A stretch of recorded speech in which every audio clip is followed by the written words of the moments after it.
राधे राधे। जय श्री कृष्णा। श्री निर्जला एकादशी महात्म्य। श्री भीमसेन बोले, हे पितामह भ्राता युधिष्ठिर, माता कुंती, द्रौपदी, अर्जुन, नकुल और सहदेव आदि एकादशी के दान और व्रत करते हैं। मुझसे एकादशी के दिन अन्न खाने को मना क्या करते हैं। मैं उनसे कहता हूँ कि भाई, मैं भक्ति पूर्वक भगवान की पूजा कर सकता हूँ, परंतु मैं एकादशी के दिन भूखा नहीं रह सकता। इस पर व्यास जी बोले कि हे भीमसेन, यदि तुम नरक को बुरा और स्वर्ग को अच्छा समझते हो तो प्रत्येक मास की दोनों एकादशियों को अन्न न खाया करो। इस पर भीमसेन बोले कि हे पितामह, मैं आपसे प्रथम कह चुका हूँ कि मैं एक दिन एक समय भोजन किए बिना नहीं रह सकता। मेरे लिए पूरे दिन का उपवास करना कठिन है। यदि मैं प्रयत्न करूं तो एक व्रत अवश्य कर सकता हूं, अतः आप मुझे कोई एक व्रत बताइए जिससे मुझे स्वर्ग की प्राप्ति हो। श्री व्यास जी बोले, हे वायुपुत्र, बड़े बड़े ऋषियों और महर्षियों ने बहुत से शास्त्र आदि बनाए हैं कि मनुष्य दोनों पक्षों की एकादशियों का व्रत करना चाहिए, इससे उन्हें स्वर्ग की प्राप्ति होती है। श्री व्यास जी के वचनों को सुनकर भीमसेन नरक में जाने के कारण अत्यंत भयभीत हुए और लता के समान कांपने लगे।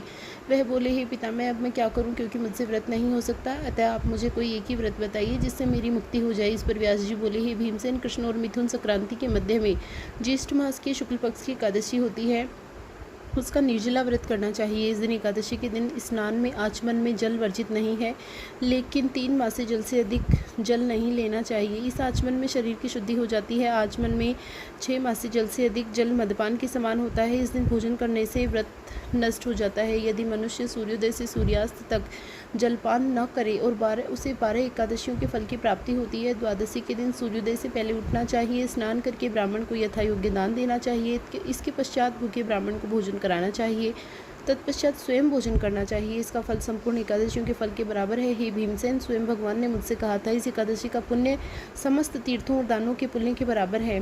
इस दिन निर्जल रहने से मनुष्य पापों से मुक्त हो जाता है। जो मनुष्य निर्जल एकादशी का व्रत करते हैं उसे मृत्यु के समय भयानक यमदूत नहीं दिखते।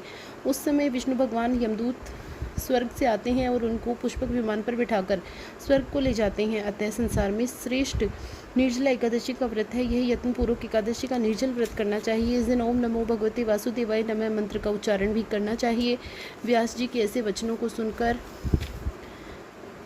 भीमसेन ने निर्जल एकादशी का व्रत किया। इसी एकादशी को भीमसेनी या पांडव एकादशी भी कहते हैं। निर्जल व्रत करने से पहले भगवान की पूजा करनी चाहिए, उनसे विनय करनी चाहिए। दूसरे दिन भोजन करूंगा। मैं इस व्रत को श्रद्धापूर्वक पूरा करूंगा, इससे मेरे समस्त पाप नष्ट हो जाएंगे। इस दिन बड़े बड़े वस्त्र से ढककर स्वर्ण सहित दान करना चाहिए। जो मनुष्य इस व्रत को 2 प्रहर में स्नान तप आदि करके करते हैं, उनको करोड़ों फल स्वर्ण के दान का फल मिलता है। जो मनुष्य इस दिन यज्ञ होम आदि करते हैं